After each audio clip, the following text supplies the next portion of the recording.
तो आज हम स्टार्ट करेंगे नया chapter, that is consignment account.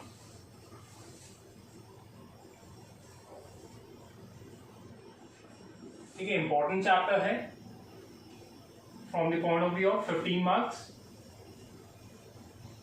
ठीक है, काफी हद तक चांसेस होते हैं कि इस चैप्टर से 15 मार्क्स का प्रैक्टिकल क्वेश्चन पूछ लिया जाता है।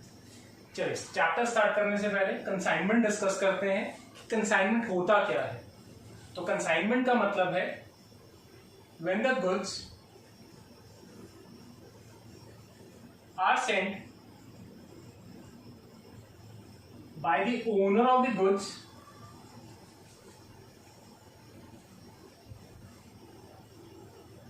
to his agent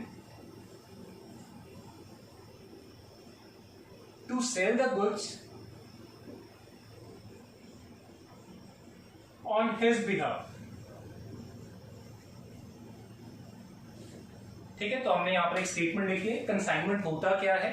कंसाइनमेंट कहता है कि when the goods are sent by the owner of the goods, कि जिसका सामान है उसने अपना सामान किसी को ट्रांसफर किया है। यहां पर ओनर के लिए एक हम टर्म यूज करेंगे, दैट इज कंसाइनर। ठीक है, तो ओनर ऑफ द गुड्स अपने सामान को ट्रांसफर करेगा टू हिज एजेंट। एजेंट के लिए यहां पर एक हम टर्म यूज करेंगे consignee, to sell the goods on his behalf. अब नेक्स्ट इसमें जो एक चीज आती है, ऑन हिज बिहाफ का क्या मतलब है? ऑन हिज बिहाफ का मतलब है कि उसने ओनरशिप को ट्रांसफर नहीं किया है, उसने सिर्फ पोजेशन ऑफ द गुड्स को आगे ट्रांसफर कर दिया है। ठीक है, सिर्फ गुड्स को उसने ट्रांसफर किया है कि ये सामान मेरा ही है, बस इसको आपने सिर्फ मेरे नाम पे बेच देना। ठीक है, तो ऑन हिज बिहाफ का मतलब all the profits and losses belong to, तो किसको बिलोंग करेंगे? जिसका सामान है उसी का प्रॉफिट लॉस होगा। सामान ओनर का है तो कंसाइनर को ही ये सारे प्रॉफिट्स एंड लॉसेस ट्रांसफर कर दिए जाएंगे।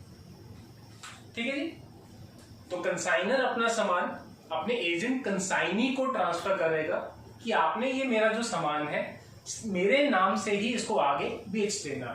ठीक है, तो जो भी प्रॉफिट लॉस होगा वो कंसाइनर के हिस्से में ट्रांसफर कर दिया जाएगा।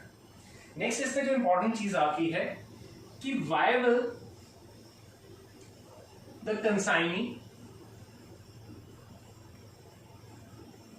Cell the goods. ठीक है, अगर मैं आपसे एक क्वेश्चन पूछता हूं कि कंसाइनी कंसाइनर के लिए सामान क्यों बेचेगा? कंसाइनर कहता है जो भी प्रॉफिट लॉसेस होंगे वो तो मेरे होंगे, तो क्या कंसाइनी फ्री में ये काम करेगा? नहीं जी। तो कंसाइनी को कुछ अगर रिटर्न में मिलेगा तभी वो ये काम करने वाला है, तो उसके रिटर्न में उसको जो मिलेगा, ठीक है, consignee sells goods in return of some commission. ठीक है, फ्री में कोई किसी के लिए काम नहीं करता है, तो कंसाइनी कंसाइनर के सामान तभी बेचेगा अगर उसको रिटर्न में कंसाइनर की तरफ से कुछ कमीशन मिल जाए। तो एक शॉर्ट टाइप का क्वेश्चन इसमें भी पूछ लिया जाता है, what are the various types of commission under the consignment act. ठीक है, तो कंसाइनमेंट एग्रीमेंट के बीच में किस किस तरह की कमीशन कंसाइनर कंसाइनी को दे सकता है वो यहां पर हम डिस्कस करें। कई बार इसके ऊपर शॉर्ट 5 मार्क्स का क्वेश्चन भी पूछ लिया जाता है। ठीक है, तो इसको थोड़ा सा आपने ध्यान से करना है, और ऑलमोस्ट हर प्रैक्टिकल क्वेश्चन में ये कमीशन तो आपको कैलकुलेट करनी ही है। तो first type of commission that is the normal commission, also known as the ordinary commission.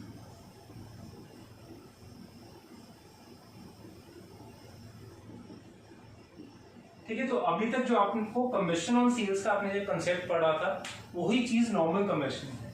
तो कमीशन ऑन सेल्स हम कैसे कैलकुलेट किया करते थे कि आपको फॉर एग्जांपल किसी एक सेल्स की वैल्यू आपको गिवन है कि 10 लाख की सेल्स की है, उसके ऊपर 5% आपने कमीशन देना है, तो वो कमीशन कैसे कैलकुलेट कर दिया जाता था? 10 लाख की सेल्स के ऊपर 5% का commission, that becomes your 50,000 of the commission. तो उसी कमीशन को यहाँ पर हम नॉर्मल या ऑर्डिनरी कमीशन बोलते हैं।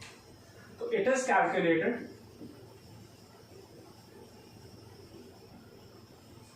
as a percentage of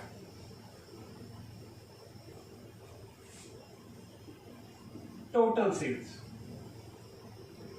ठीक है, जो अभी तक हमने कमीशन का कंसेप्ट पढ़ा है, सेल्स के ऊपर जो भी परसेंटेज कमीशन आपको एग्री की गई है पे करने के लिए, वो यहाँ पर हम वो परसेंटेज टोटल सेल्स पे अप्लाई कर देंगे, उसकी कमीशन कैलकुलेट हो जाएगी। जैसे फॉर एग्जांपल आपको गिवन है सेल्स उसने की है 10 लाख की, कमीशन उसको बोला गया है 5%, तो उसकी कमीशन की वैल्यू हो जाएगी 10 लाख का 5%, that is equal to 50,000 rupees.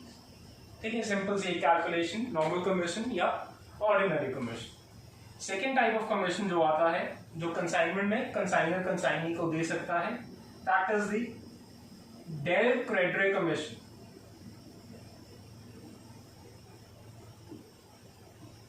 ठीक है, तो second type of commission that is the del creditor commission. इसके बाद मैं लिखता हूं इट इज कैलकुलेटेड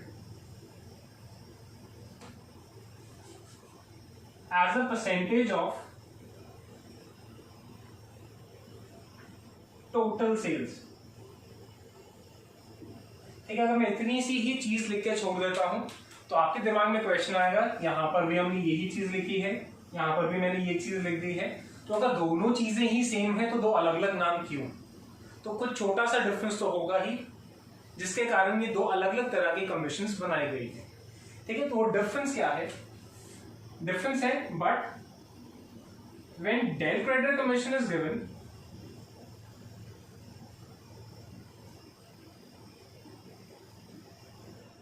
ठीक है, जब डेल क्रेडिटर कमीशन कंसाइनी को दी जाती है, एनी बैड डेट्स, ठीक है, बैड डेट्स क्या होते हैं सबको पता है। ठीक है, इररिकवरेबल क्रेडिट सेल्स, कि आपने सामान क्रेडिट पे बेचा था और जिसको बेचा था उसने आपको पैसे नहीं दिए हैं, तो उसको हम बैड डेट्स बोलते हैं। तो मैंने आपको लिखवाया है कि but when del creditor commission is given, any bad debts arising due to credit sales will be borne by the consignee। Very important. ठीक है, चैप्टर के स्टार्टिंग में हमने लिखा था कि all the profits and losses belong to the consignor. तो bad debts एक तरह का लॉस है, तो अगर ये डेल क्रेडिटर कमीशन नहीं होती तो ये भी लॉस किसके हिस्से में ट्रांसफर कर दिया जाता? ये भी लॉस कंसाइनर के हिस्से में ट्रांसफर कर दिया जाना। पर कंसाइनर एक लॉस से बचने के लिए, बैड डेट से बचने के लिए क्या कर सकता है? कुछ एक्स्ट्रा कमीशन अपने कंसाइनी को दे सकता है in the form of del creditor commission. अगर डेल क्रेडिटर कमीशन उसको दे दी है तो कंसाइनर बोलेगा कि अगर अब कोई बैड डेट्स हुए तो उसका लॉस कंसाइनी खुद बेयर करेगा, वो लॉस कंसाइनर के हिस्से में ट्रांसफर नहीं किया जाएगा। तो आपको इससे क्या समझ आता है कि del creditor commission consignor consignee को इसलिए पे करता है to save himself from the loss of bad debts. नहीं तो कंसाइनी क्या करेगा? उसको तो सामान बेचने की बात की है, वो 10 लाख का सामान सारा का सारा क्रेडिट पे बेचेगा, आपको 10 लाख के बिल पकड़ाएगा, ये देखो जी मैंने सेल कर दिया है, मुझे मेरी कमीशन दीजिए, मेरा काम खत्म। कंसाइनर कहेगा पैसे इकट्ठे करके लाइए, और आपको कहेगा कि आपने सेल्स की बात की थी, ये 10 लाख के सेल्स के बिल्स हैं जो मैं आपको दे रहा हूँ, आपने मुझे ये कमीशन देनी, मुझे मेरा कमीशन दे दीजिए, मेरा काम खत्म होता है। तो कंसाइनर को खुद ये 10 लाख इकट्ठा करने के लिए भागना पड़ेगा। हो सकता है उसको वो लोग पता लगे नहीं लगे, जिसको सामान बेचा गया था उनसे पैसे रिकवर हो नहीं हो, तो उसको बिना मतलब के बैड डेट्स का लॉस हो जाए। तो इस चीज से बचने के लिए ये एक लालच दी जाती है टू दी कंसाइनी, या ये कमीशन हम आपको फालतू दे रहे हैं, अगर अब बैड डेट्स हुए तो उसका लॉस कंसाइनी खुद बेयर करेगा, कंसाइनर के हिस्से में वो लॉस ट्रांसफर नहीं किया जाए। ठीक है, कैलकुलेशन में कोई चेंज नहीं है। फॉर एग्जाम्पल मैं कहता हूं आपको डेल क्रेडिटर कमीशन बोला गया है 2%, तो फॉर एग्जाम्पल यही सेल्स की हमारी 10 लाख, तो ये कमीशन बन जाएगी आपकी 10 लाख के ऊपर 2%, that is equal to 20,000 rupees. ठीक है, तो कैलकुलेशन में कोई फर्क नहीं है दोनों में, सिर्फ फर्क क्या है, यहाँ बैड डेट्स के लॉस को ये चीज कवर करती है। ठीक है, डिफरेंस समझ आता है दोनों तरह की कमीशन के बीच में आप। ठीक है, तो पहली इज नॉर्मल कमीशन जो टोटल सेल्स के ऊपर सर्टेन परसेंटेज है। Second del creditor commission, calculation में कोई चेंज नहीं है, सिर्फ बैड डेट्स की रिकवरी का यहाँ पर डिफरेंस छोड़ा गया है। नेक्स्ट टाइप ऑफ कमीशन जो आपकी आती है that is the overriding commission. ठीक है, थर्ड टाइप जो आपकी कमीशन है that is the over riding commission.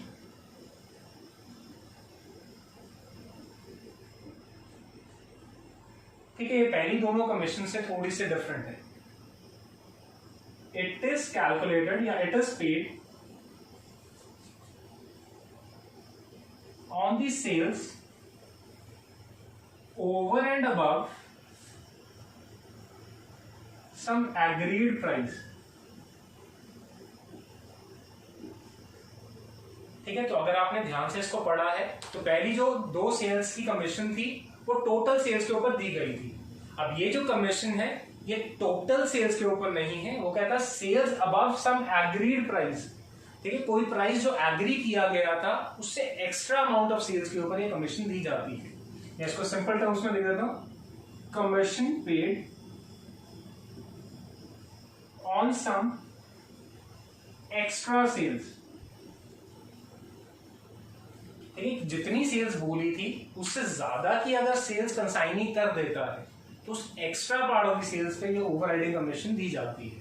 ठीक है, वेरी इंपॉर्टेंट, ये टोटल सेल्स पे नहीं, this is on the extra part of the sales. For example, agreed amount of sales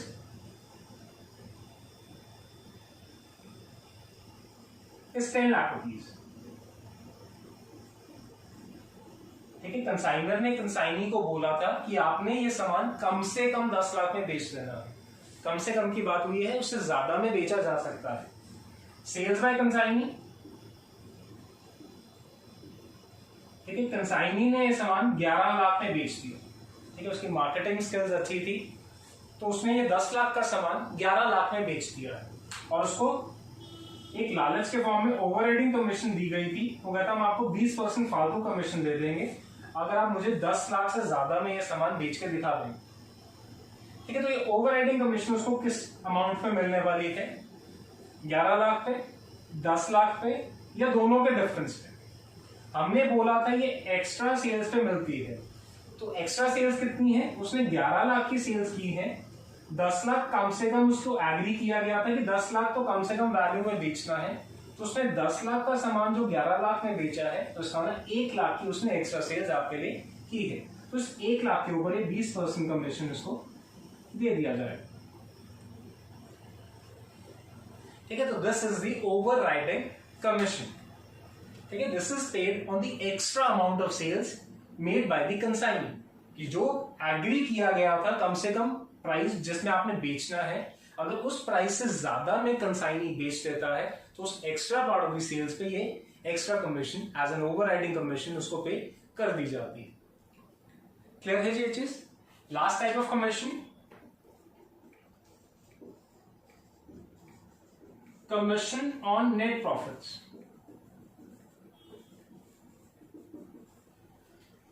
ठीक है, this is the same concept जो आपने मैनेजर्स कमीशन पढ़ा था फाइनल अकाउंट्स में। अगर आपको थोड़ा सा याद हो कैसे होता था कि manager was entitled to a commission at the rate 5% before charging such commission या आफ्टर चार्जिंग सच कमीशन। तो यहां पर भी वही दो केसेस हो सकते हैं कि जो भी नेट प्रॉफिट्स पे आप उसको कमीशन दे रहे हैं that can be either on net profits before charging such commission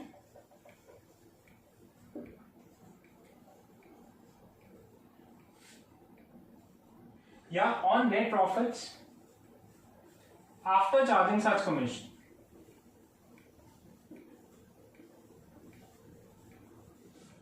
ठीक है, इसकी कैलकुलेशन का कंसेप्ट भी सेम है। आप क्या किया करते थे, पहले आप रफ में एक नेट प्रॉफिट निकाल लिया करते थे कमीशन कैलकुलेट करने के लिए। तो अभी भी आप क्या करेंगे, रफ में एक नेट प्रॉफिट निकाल लेंगे, फाइनल आंसर अभी नहीं निकाला जाएगा। बिफोर चार्जिंग होता था तो हम क्या करते थे, डायरेक्टली परसेंटेज अपॉन 100 अप्लाई कर दिया करते थे, वो उसकी कमीशन की वैल्यू बन जाती थी। ठीक है, तो नेट प्रॉफिट आपने बाकी सारी एंट्रीज को डालना है अकाउंट में, जो भी नेट प्रॉफिट आएगा जो आप रफ में कैलकुलेट करेंगे उसके ऊपर डायरेक्टली जो परसेंटेज आपको बोली गई है वो अप्लाई कर देंगे, उसकी कमीशन की वैल्यू कैलकुलेट हो जाएगी। अगर आपको आफ्टर चार्जिंग गिवन है तो इस केस में कमीशन कैसे कैलकुलेट कर दिया जाता है, दोबारा से आप सारी एंट्रीज डाल के नेट प्रॉफिट रफ में निकाल लेंगे एक्सक्लूडिंग दिस कमीशन, उसको मल्टीप्लाई करेंगे with the percentage of commission upon 100 plus the percentage commission. ठीक है, ये जो वैल्यू आएगी वो उसकी कमीशन की वैल्यू कैलकुलेट कर दी जाएगी। ठीक है, तो सेम ध्यान रखेंगे, बिफोर चार्जिंग होगा तो जो भी नेट प्रॉफिट निकाला गया उसके ऊपर डायरेक्टली परसेंटेज लगा दी जाएगी। अगर आफ्टर चार्जिंग सच कमीशन होगा तो जो भी नेट प्रॉफिट आपने निकाला है उसको परसेंटेज अपॉन 100+%। ठीक है, तो ये 4 तरह की कमीशन है जो एक कंसाइनर अपने कंसाइनी को अंडर द कंसाइनमेंट कॉन्ट्रैक्ट पे करेगा। ठीक है, दोबारा से फटाफट से रिवाइज कर रहे हैं। First was the ordinary commission या जिसको हम नॉर्मल कमीशन भी बोलते हैं, कि जो भी टोटल सेल्स कंसाइनी ने की है उसके ऊपर एग्रीड परसेंटेज हम अप्लाई कर देंगे, that becomes the normal commission. Second was the del creditor commission, जो कैलकुलेट तो same as a normal commission होती है, पर डिफरेंस क्या है कि जब del creditor commission consignor consignee को देता है तो बैड डेट्स के कारण होने वाला जो भी लॉस होगा वो कंसाइनी को ही बेयर करना हो। थर्ड टाइप ऑफ कमीशन जो हमने डिस्कस की थी that was the overriding commission. इसमें हमने क्या बोला है कि ये जो भी एग्री किया गया है कम से कम सेल्स प्राइस, कि कम से कम जो भी प्राइस बोला गया है कंसाइनी को जिसमें उसने सेल्स करनी है, अगर उस प्राइस से ज्यादा प्राइस में कंसाइनी सेल्स कर देता है तो उस extra part of the sales पे ये कमीशन उसको पे कर दी जाती है, that becomes the overriding commission. Last commission, commission on net profits. तो ये net profits before charging such commission हो सकती है या आफ्टर चार्जिंग सच कमीशन हो सकती है।